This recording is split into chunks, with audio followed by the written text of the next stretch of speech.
falar sobre a vontade do Senhor. Eu estava orando e pedindo ao Senhor uma palavra, especificamente para o dia de hoje. Por quê? Nós estamos num dia de eleição. Um dia que vai escolher o presidente, né? Já tá, as urnas já estão lá, não vou dizer que já foi escolhido, porque não sei se vai ter primeiro turno, segundo, não estou acompanhando ainda, mas vai eleger o presidente da República, o governador de cada uma das federações do Brasil, de cada estado, os deputados federais e estaduais, que aqueles que vão legislar, aqueles que vão dizer as leis, ditar as leis do nosso país, ditar quando eles falar, vão apresentar as leis, porque elas vão ser ainda julgadas e sancionadas e tudo mais. E também os senadores, né, que compõem também todo um processo ali para que tudo seja aprovado, para que tudo ande corretamente. Então é muito comum, é muito característico, aqueles que não foram contemplados com os seus candidatos ficam indignados, né? Mas nós precisamos entender o quê? O que é a vontade do Senhor. Então eu vou falar não dentro especificamente da lei, mas de uma maneira geral, para que nós possamos compreender a vontade do Senhor. A vontade, eu já falei aqui, existe a vontade soberana de Deus, né? Que seria aquilo que é perfeito, mas existe também a vontade permissiva de Deus, quando Ele permite certas situações, ou para nos abençoar, ou para tratar conosco. Então, nós temos visto isso em toda a história bíblica, desde a época do Antigo quanto do Novo Testamento, os cristãos. Então a gente precisa aprender isso, para que nosso coração esteja sempre voltado para glorificar a Deus em toda e qualquer situação. Amém? Então abra aí Salmo 40, versículo 8. Deleito-me em fazer a tua vontade, ó Deus meu. Sim, a tua lei está dentro do meu coração. Eu falei aqui na abertura, mas eu vou falar um pouquinho, alguns irmãos não tinham chegado ainda. Deleito-me. Eu sinto prazer. Prazer em quê? Em fazer a vontade do Senhor. Pergunta para você agora, para o teu coração, para a tua mente. Você tem de verdade prazer em obedecer o que está escrito? Ou a tua vontade, o teu prazer maior é em fazer a tua vontade, aquilo que você quer? Só você pode responder isso. Né? E nós precisamos fazer essa avaliação contínua na nossa vida. Eu tenho mais prazer em obedecer, em que os meus desejos sejam satisfeitos, ou em que a vontade soberana de Deus prevaleça na minha vida? Porque veja, a vontade do Senhor, ela tanto vai, como eu disse aqui, me abençoar, porque Deus tem prazer em abençoar os seus santos, como também ela vai trabalhar na minha vida naquilo que eu não quero.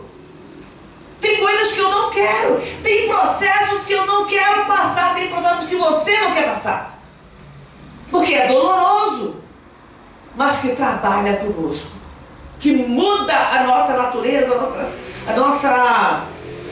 quebra a nossa vontade, para que a vontade do Senhor prevaleça.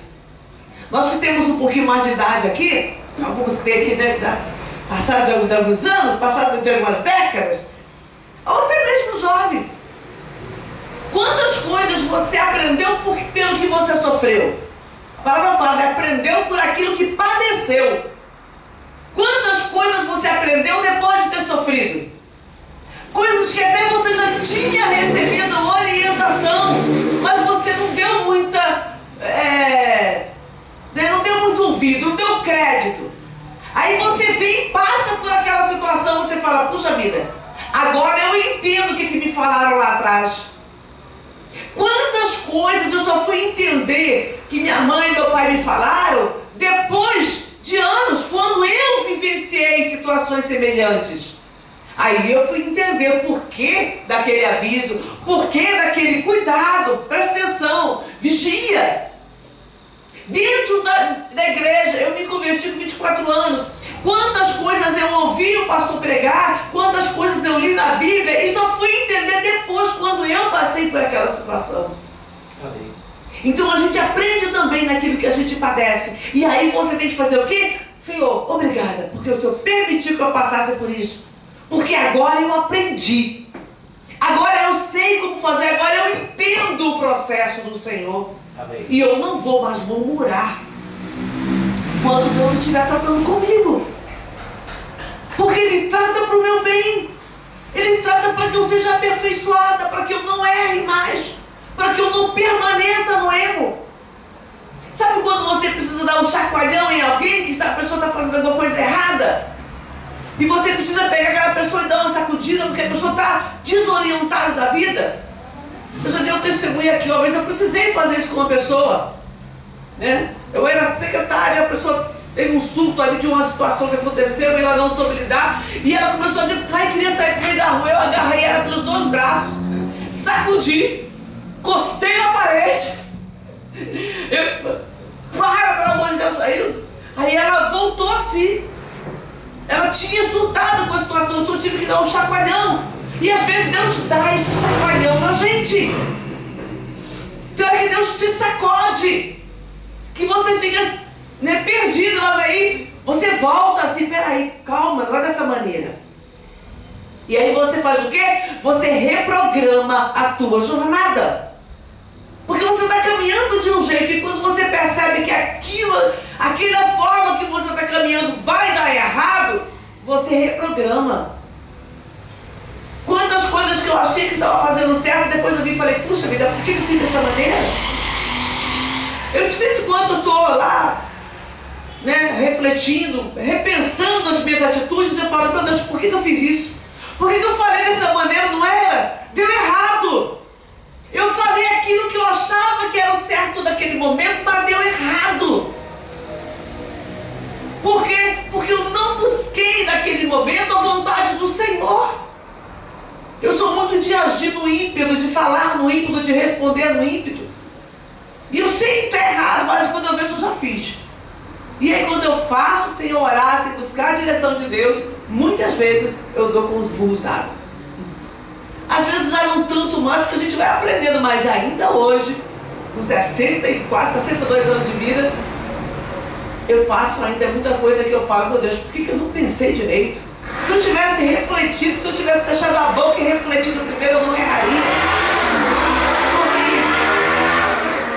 Mas glória a Deus, glória a Deus, glória a Deus, por quê? Porque isso, aí sim, porque é importante nós termos esse entendimento, eu preciso mudar, porque eu quero fazer a vontade de Deus. E por que você percebe o erro? Porque você conhece a vontade de Deus e sabe que a vontade dele está diferente da sua. Você não está fazendo aquilo que você deveria fazer, você está fazendo aquilo que você quer fazer.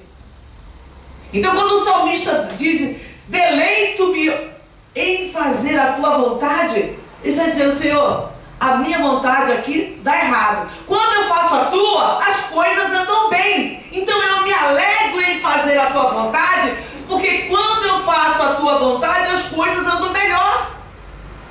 A primeira coisa que você precisa perceber é que quando você faz a vontade do Senhor, você não tem arrependimentos, não tem rancores. Quando você percebe que a vontade dele está sendo feita na sua vida, mesmo contrário à tua vontade, quando você percebe isso, você não fica murmurando. Porque você fala, não era a minha vontade, mas foi a vontade de Deus, então eu não vou murmurar. Eu não vou espraguejar. Eu não vou ficar de coração amargurado. Não era a minha vontade, mas se aconteceu dessa maneira, Deus sabe por quê. Então tira a amargura do teu coração, tira o rancor, tira a mágoa, tira o ressentimento, tira esses sentimentos que corrompem a nossa alegria. Esses sentimentos ruins corrompem a nossa alegria, nos tiram da presença do Senhor, nos tiram da vontade dele, porque a vontade dele para nós, ele é boa, perfeita e agradável. Amém? Glória a Deus. Então eu preciso entender essas coisas. Então ele diz mais aqui, a tua lei está dentro do meu coração. Você pode dizer, olha para mim, você pode dizer que a lei do Senhor está dentro do teu coração? Você pode dizer que de fato a lei é o que? É a palavra, é Jesus Cristo. Ele é a palavra. Primeira carta de João, primeiro Evangelho de João, capítulo 1, versículo 1. No princípio era o verbo, e o verbo se fez carne, e ele habitou entre nós. Então, quando você diz que a palavra do Senhor, que além do Senhor está no teu coração, ele está dizendo que Jesus está no teu coração. Glória a Jesus. Se a palavra não estiver dentro do teu coração, Jesus não está dentro do teu coração. Eu não estou fazendo uma... talvez seja. Não! É isso que está escrito. Ele é a palavra. Você tem a palavra no teu coração, você tem Jesus. Você não tem a palavra no teu coração, você não tem Jesus. Ponto final. Não tem meio. Não tem meio termo. Porque ele é a palavra. Então ele diz, a tua lei, a tua palavra, Jesus, está no meu coração. Naquela época Jesus ainda não tinha vindo. Ele estava aguardando o Messias, né? Davi não viu o Messias de perto, mas ele contempla pelo Espírito, né? Aí alguns não sabem, você percebe que ele fala o tempo todo como de Jesus, né? Situações que ele viveu, mas ele mostrando Jesus, apontando para Jesus. Romanos, abre aí Romanos, capítulo 2, carta aos Romanos, capítulo 2, versículo 17 e 24.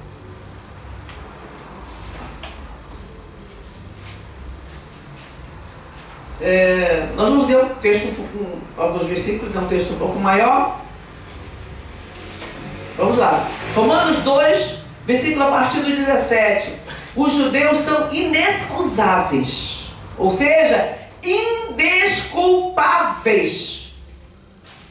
O judeu, só um pouquinho, parando aqui um pouquinho no texto, no título. O judeu, ele é indesculpável. Por quê? Porque é uma nação que foi regida em todo o tempo pela lei de Deus. A nossa Constituição tem alguns pontos, sim, não matar, né? Mas ela foi tão adulterada que coisas que são pecaminosas já são hoje permitidas na nossa sociedade. Coisas que são contrárias à lei de Deus e que hoje são permitidas nos novos projetos de lei, das novas as coisas que estão inventando por aí. Então tem muita coisa que já mudou. Já deixou de ser crime. Então eu não falei, hoje está corrompida, mas a lei do judeu, a lei original, a lei bíblica, continua, se mantém. Então ele é indesculpável diante do Senhor, porque ele cresce ouvindo a palavra. Todo judeu cresce ouvindo a palavra. Os primeiros anos dele, o aprendizado dele, a alfabetização dele é Bíblia. É a Torá. São os profetas, são os salmos. O hinário de Israel são os salmos. Então eles aprendem direto na própria palavra. Eles têm a promessa de Deus, todos eles são conscientes da promessa que Deus fez, do pacto com Abraão, da lei de Moisés. Eles são ensinados nisso desde pequenininhos. É obrigatório para o judeu. Versículo 17. Eis que tu, que tens por sobrenome judeu, e te repousas na lei, e te glorias em Deus, e sabes a sua vontade, e aprovas as suas coisas excelentes, sendo instruído por lei, e confias que és guia de cegos, luz dos que estão em trevas, instruidor dos nécios, mestre de crianças, que tens a forma da ciência e da verdade na lei. Tu, pois, que ensinas a outro, não te ensinas a ti mesmo? Tu que pregas que não se deve furtar, furtas? Tu que dizes que não se deve adulterar, adulteras? Tu que abominas os ídolos, cometes sacrilégio? Tu que te glorias na lei, desonras a Deus pela transgressão da lei? Porque está escrito, porque como está escrito, o nome de Deus é blasfemado entre os gentios por causa de vós. Então isso aí. Agora, traz isso para você hoje. nós não estamos aqui para julgar os judeus. Mas vamos trazer isso para nós hoje, porque nós também fomos instruídos na lei. Nós também temos aprendido a lei através da palavra. E não estou falando de lei mosaica, não, estou falando da lei de Deus como um todo, como um conjunto. Nós fomos instruídos na lei. Nós adoramos ao Senhor pela palavra. E aqui diz, você se gloria em Deus. Vamos tirar o sobrenome judeu aqui. O sobrenome é cristão, você é cristão. Você se gloria na lei de Deus, porque você tem a lei de Deus no teu coração. Você sabe a vontade de Deus através do que está escrito.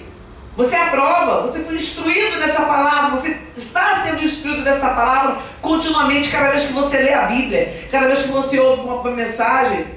E você confia que é guia dos cegos, aqueles que estão aí na cegueira espiritual.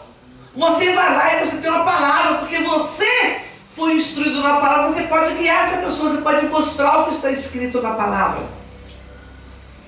Agora, se nós estamos aqui para guiar os outros, como é que eu posso tropeçar daquilo que eu ensino? É você pegar um professor de matemática e ele não saber fazer muitas vezes o 2 mais 2.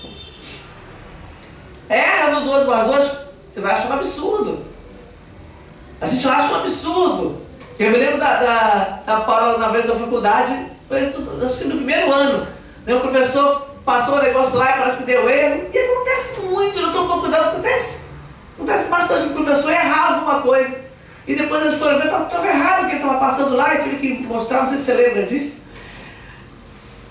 Acontece, um professor ensinando uma coisa, pessoa de faculdade, ou seja, uma pessoa que tem um mestrado ou doutorado, alguma coisa para dar aula na faculdade, ele não é só formado ali em matemática, ele tem mais alguma coisa. E aí ele erra. E a gente acha um absurdo um professor de português escrever lá uma palavra errada, colocar uma pontuação errada. Poxa, mas é professor de português? Um professor fica escandalizado, porque a professora não era de português, era de outra matéria.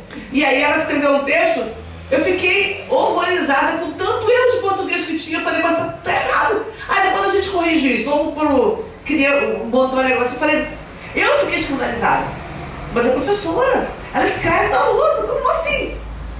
Ela passa a matéria para os alunos, copia. Mas aí, eu fico olhando, e nós cristãos, que temos a palavra, que temos o ensinamento, que temos o mandamento, e a gente erra no mandamento. É tão fácil apontar o erro do outro. É tão fácil a gente achar estranho um professor errar, um médico errar, uma pessoa que é formada errar, e nós que erramos, que conhecemos a palavra e não fazemos a vontade do Senhor. Todas as vezes que eu deixo de obedecer a palavra, eu estou deixando de obedecer a Deus. Então eu apregoo para o meu próximo a vontade do Senhor e eu mesmo erro nessa vontade. Eu mesmo faço coisas que desagradam a Deus, que agravam o nome dele diante dos outros, que escandalizam o nome do Senhor. Então eu preciso aprender, Senhor, eu quero realmente fazer a tua vontade. Mas eu quero mais do que fazer a tua vontade. Eu quero me deleitar. Eu quero me alegrar em fazer a tua vontade. Eu quero me sentir feliz porque eu consigo obedecer aos teus mandamentos. Eu quero ser feliz porque eu consigo me alegrar nisso. Fazer com o coração aberto, com o coração feliz. Então é isso que o Senhor quer de nós. Porque, como está escrito, o nome de Deus é blasfemado entre os gentios por causa de vós. Quantas vezes eu já ouvi, você já deve ter ouvido, é cristão, e olha lá a conduta dele. Se a pessoa te zombar de você, falar mal de você, dizendo que você é conservador, dizendo que... Glória a Deus. Tem outra expressão que eles usam aí, que eu não vou lembrar agora. Eles usam bastante essa expressão, tanto conservador quanto... E fugiu agora. Careta. Oi? Careta. É careta, não, mas tem uma outra expressão que eles usam muito, retrógrado. por causa vive no passado ainda, né? Hoje é diferente, né? Hoje a geração... Não, gente, pecado é pecado, acabou. Então, se me chamarem de retrógrada, se me chamarem de careta, se me chamarem... estão me elogiando, porque eu não estou compactuando com o pecado, tá? Elogio. Quando alguém te chamar de conservadora, disso, aquilo outro, estão te elogiando porque você está fazendo a vontade do Senhor. Agora, quando a pessoa chama de picareta, ou você está dando golpe, ou você está fazendo coisa errada, aí não. O cristão não pode ser associado, ele não pode receber esse tipo de ofensa, porque isso ofende o nome do Senhor. Eu passei a perna numa pessoa, eu comprei e não paguei, eu fiz isso no... Aí não, né? Às vezes a pessoa pode, não estou falando de uma situação que aconteça não, estou falando que a pessoa pode, tem, mas ela quer levar vantagem, né? Ela não está agindo correto, ela que quer levar vantagem, ela gosta de levar vantagem sobre o outro, compra com o objetivo de não pagar.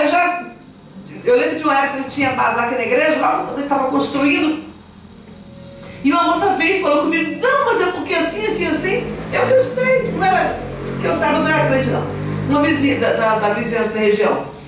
E aí ela falou, não, mas então, que a pessoa está precisando e tal, você me vende isso aqui. E era até uma coisa cara que eu tinha ganho para vender. Aí ela me deu 10%, levou e nunca mais.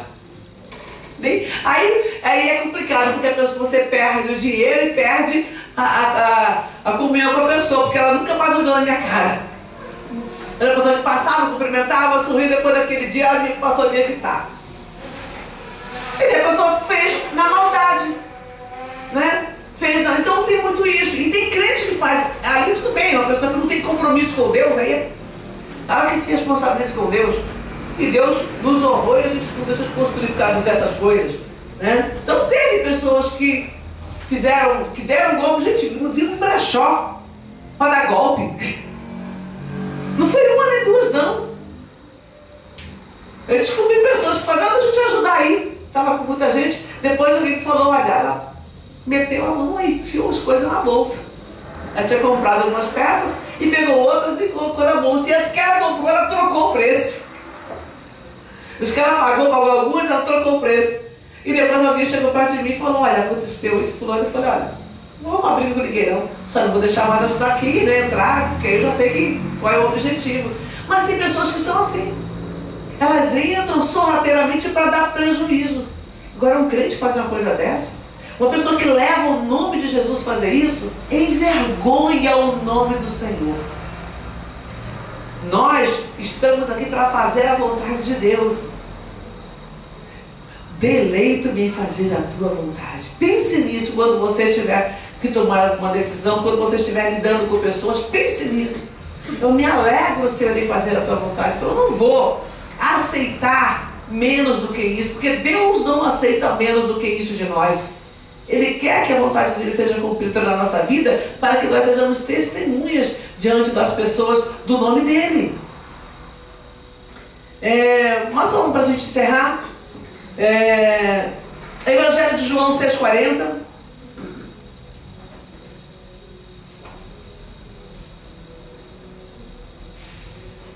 Porquanto a vontade daquele que me enviou é esta, que todo aquele que vê o Filho e crê nele tenha a vida eterna, e eu o ressuscitarei no último dia. Uma das coisas que são principais da vontade do Senhor é o quê? Que todo aquele que vê o Filho, que tem uma experiência com o Filho, que tem uma experiência com Jesus Cristo e acredita nele, tenha a vida eterna, e eu o ressuscitarei no último dia. Então a vontade do Senhor é essa, nos dá a eternidade. Pensa, a gente quer saber qual é a vontade do Senhor. A vontade do Senhor é essa, e aqui quem está falando não é Paulo, não é Pedro, é o próprio Jesus. A vontade do Pai é essa, que nós tenhamos vida eterna. E vida eterna é crer em Jesus Cristo, seu Filho unigênito. E não precisa ler, se quiser pode colocar aí, Colossenses 1:9-12. Orando, nós precisamos orar para sermos cheios do conhecimento da sua vontade. Tá? Tá em Colossenses 1, 9 a 12, a gente não vai ler para não tomar mais tempo, a gente tem que participar da ceia ainda. E nós vamos orar, e nós vamos nos posicionar diante do Senhor nesse momento, tá? Antes mesmo da ceia. Só uma pergunta, alguém aí, dá uma olhadinha para mim rapidinho no celular, vê se já terminou a oração. Terminou não? Então tá bom, então deixa mais pro final, mas nós vamos orar. Nós vamos orar, fica de pé, nós queremos fazer uma oração com você. E no final do culto, nós vamos, se já tiver terminado a oração, está muito longe de terminar? 83%. 83%? Isso, já está bem, em alguns lugares já deve ter decidido já. Colossenses, você falou qual que é, para mim depois?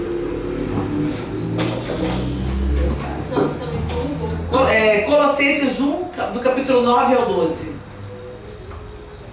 E hoje nós vamos orar também, já no finalzinho do culto então, quando eu já estiver apurado, nós vamos orar por quem já está decidido, né? Se estiver decidido o presidente, ou se estiver decidido governador, se estiver decidido o segundo turno, a gente vai orar e vai apresentar ao Senhor. Bom seria não ter segundo turno, porque é mais uma despesa, é mais uma correria, é mais, né? E tudo isso. Mas enfim, que seja o que tiver de ser. Nós vamos orar e apresentar. E também pelos deputados estaduais, federais e senadores, porque esses já são eleitos independente de qualquer coisa, são eleitos no primeiro turno, porque são aqueles que vão comandar o Brasil nos próximos 4 anos. Então é importante que a igreja, você não tem que querer, eu tenho, na hora de votar, eu tenho o direito de escolher quem eu quero.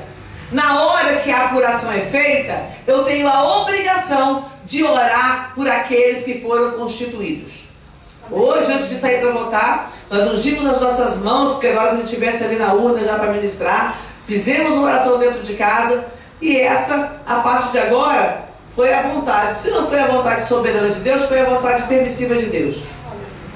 Se vai ser bom para o Brasil nos próximos 4 anos, ou se a gente vai passar a luta pelas escolhas, Deus permitiu e a gente só tem que agora orar e pedir a Deus sabedoria para lidar.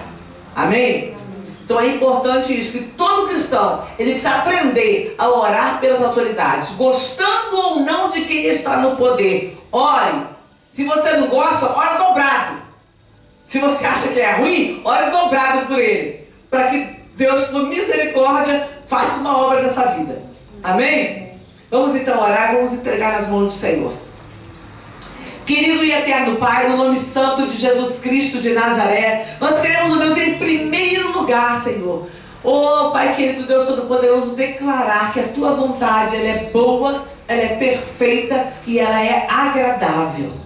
Ainda que em alguns momentos nós tenhamos um pouco de dificuldade, uma certa, ó Deus, dificuldade para crer, para obedecer, mas nós sabemos, nós temos a consciência que a Tua vontade é boa, ela é perfeita e ela é agradável, porque ela traz benefícios para as nossas vidas, meu Pai. Obrigada, Deus Todo-Poderoso, pela Tua bondade e misericórdia, pelo Teu favor, Senhor. Obrigada, Deus Todo-Poderoso, pelo Teu cuidado para conosco, porque o Senhor cuida de nós, ó Pai. Manifestou o Teu poder através da Tua palavra, fazendo com que homens inspirados pelo Espírito Santo nos enviassem a palavra, nos trouxessem a palavra, para que houvesse uma mudança na nossa vida, Pai. Para que nós pudéssemos abandonar a prática do pecado e fazer aquilo que é reto diante dos Teus olhos. Porque, ó Deus, a maior bênção, o maior fruto que nós podemos obter da obediência é a eternidade com Cristo. E nós queremos, ó Pai, nós queremos, ó Deus Todo-Poderoso, estar sempre diante de Ti, estar sempre diante da Tua vontade, estar sempre diante do Teu querer, para obedecer a Tua palavra, meu Pai, para cumprir os Teus mandamentos e assim nos aproximarmos mais e mais de Ti, Senhor. Em nome de Jesus Cristo de Nazaré, em nome de Jesus Cristo de Nazaré, nos dá sabedoria e entendimento, Pai. Também no tocante às eleições, meu Senhor eterno, nós queremos, ó Pai Todo-Poderoso, apresentar o resultado das urnas, ó Pai, e apresentar, ó Deus Todo-Poderoso, nesse momento. Nós queremos apresentar nesta hora, ó Deus, a população do nosso país, para que possam aceitar o resultado das urnas, ó Pai, sem contendas, sem debates intermináveis, sem ofensas, ó Pai, aos familiares, aos irmãos da fé, ao vizinho, ao colega de trabalho, de escola. Meu Senhor da glória, nos dá entendimento, nos dá sabedoria para respeitar a vontade da maioria. Ainda que muitas vezes não seja a nossa vontade, mas que seja a vontade da maioria. Que nós possamos respeitar. Se fala tanto em respeito, se fala tanto em respeito ao próximo, Pai. E cada vez nós vemos menos respeito ao